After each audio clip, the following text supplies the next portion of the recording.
Hey guys, Tony with Atlanta Rifle Works here. Today we're going to do a tabletop review on the difference between a semi-auto SCAR 17 and a fully automatic SCAR 17. On the table I've got my personal 16-inch rifle. The barrel is currently with my machinist. We are developing some exciting SCAR products in the future, so like and subscribe if you want to see what's coming up next. I'll give you a little bit of history about this gun real fast. Got it back in 2013. It's had a fair bit of use. I've got over 5,000 rounds through it. Initially I wanted an AR-10, so I got a POF 308, which turned out to be too heavy. It was about 16 pounds unloaded. So I ended up going with the SCAR. I put a Midwest rail extension on it, a Vortex Viper PST, and a Silencer Saker. That's this muzzle brake right here, which worked fairly well. Still works fairly well. It's a little over-gassed, but as long as you're not shooting very fast strings or indoors, it won't gas you in the face too bad. Yeah, so I did some hand loads for it. Did 175 grain Sear Match Kings over Varget. That worked pretty well. Spent all day doing an OCW test. Turned out to be, I think, 42.8 grains was the sweet spot, running 2450 feet per second. Suffered a little bit going out towards 900, but everything inside that was fair game. It was able to hold its own against bolt-action rifles, to be honest. Struggled a little bit on the smaller targets like the Know Your Limits racks. I even won a PRS match with the 16-inch SCAR, which is pretty cool. So, really dig these guns. They're awesome. One of my favorite platforms out there. Initially, I started with a Timney trigger for it, and it had some reliability issues. So I ended up going with the Geisley Super SCAR almost exclusively. I don't really put any of the other options in here. This one works just fine. Trigger pull's nice. Gauged these at about 3 pounds, 12 ounces. So I have it configured now with the L-can on it, and we'll do some shooting with this soon. This is the 1.5 to 6. I'll spin that around for you. So 1.5 to 6 with 308 reticle, obviously. Really dig this optic. It's not as heavy as it looks. It's absolutely phenomenal clear glass, but we'll take that out to the range soon. All right, moving on to the full auto. I just got my Form 2 back on this a few months ago. I've got about 500 rounds through it so far. This is a factory 13-inch barrel from FN. It initially came with this 3-prong flash hider. They must have a really big dude at FN that installs these things, because it was on there. I changed it to the OEM PWS comp temporarily until I can get my rugged Micro 30 suppressor. It's gonna be this little guy. I'm gonna get one of those Parker Mountain Machine little collars, so it'll shoulder up on there. I put the factory PWS comp back on for mostly curiosity. I wanted to see how much recoil it would take out, how bad the muzzle flash was, and how bad the concussion would be. With the 3-prong, the muzzle flash was non-existent, but the recoil was the same as any other full auto 7.62 battle rifles like an FAL or G3. It was hard to keep all 20 rounds on paper doing a mag dump. You have to bear down into it and not let it make you its bitch. It gets unruly. So it's not like a sub gun, it's not like a 5.56 machine gun. Imagine like an 8-pound 240 Bravo. It's got some push. It'll shove you around if you don't get into it. I was surprised when I shot it with the PWS comp on it.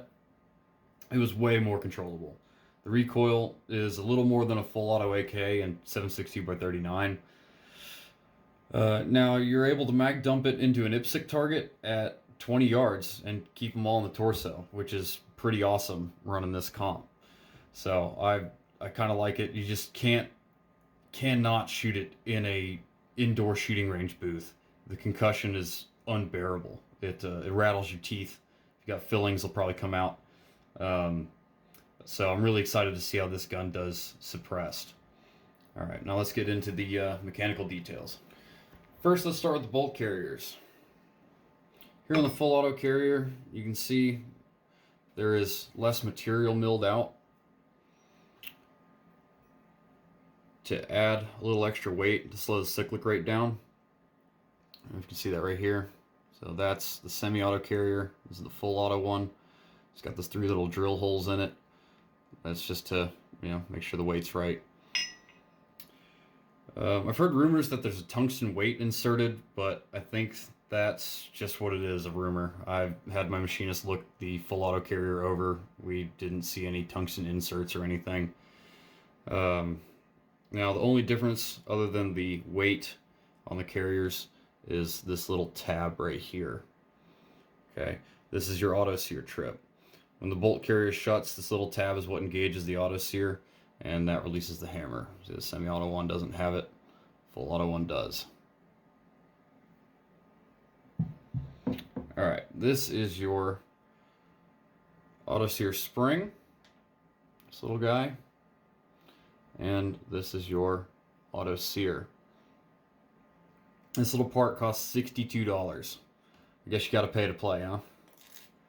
So this sear sits where this little spacer is.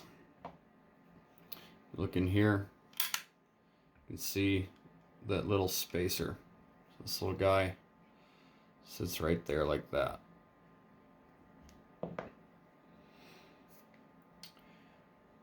You remove the bolt catch assembly. There's a little small spring clip right here. You can see it. See that little? There it is. Focus.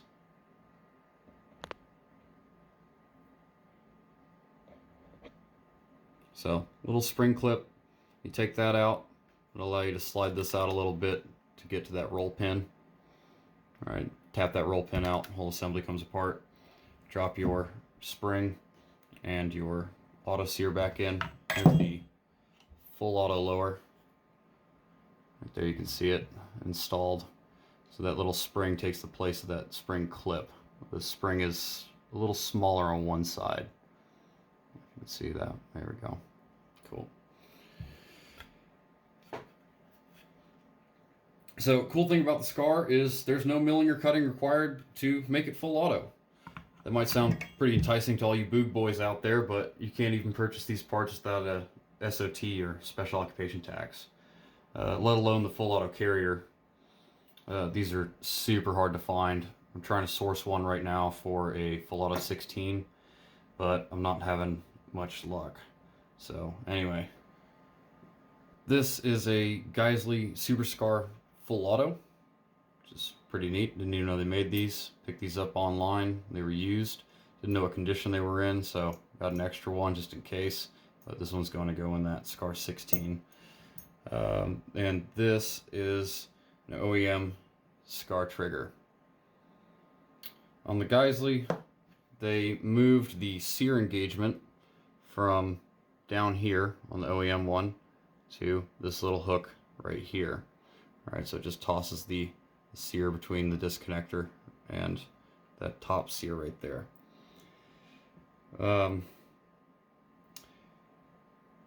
These are pretty much the same, other than what Geisley changed. There's nothing really different. It's the same with the semi-auto. So the bottom part of the trigger is identical. Where the difference is in the hammers. If you look on the one on my right hand, this is the semi-auto hammer, there's no sear notch right here. So with no notch right there, you don't have a spot for the auto sear to engage. This is where it engages, right there. So this little piece sits in there like that. Kind of a cool little fun fact, with the auto sear and everything installed, it does not function with a semi-auto carrier. Every time that bolt shuts, this has to lift up to let that hammer go forward. That's the only difference between the hammers. Let's take a look at the selectors real quick. So on full and semi-auto, they're the same, both 45-degree throws. On the full auto, it's a 90-degree throw. I used to have one with a 180-degree throw for full auto and 90-degree throw for semi-auto, which I didn't really like. It was kind of like an M4, not as intuitive as just a 90-degree throw to go, you know, full fun switch. So going all the way up to 90 degrees makes it full auto. All right. So yeah, didn't really like the 180-degree drum very much. Don't know what I'll put that in. No idea. So there you have it. That's a rundown on the full auto Scar 17 CQC. Once I get my 16-inch barrel back for the tan one, we'll take these guns out to the range. I'm going to do some muzzle velocity comparisons with different ammunition, and we'll see how the 13-inch Scar does at distance. So I can get you guys some hard numbers to help if you're trying to decide whether or not to buy a short barrel and SBR your Scar 17. Also, I'm going to test how far off the ballistic reticle is on the 13-inch gun with the L-can. It should be interesting. If you like this video and want to see more content, hit that subscribe button. Also, follow us on Facebook at Atlanta Rifle Works LLC.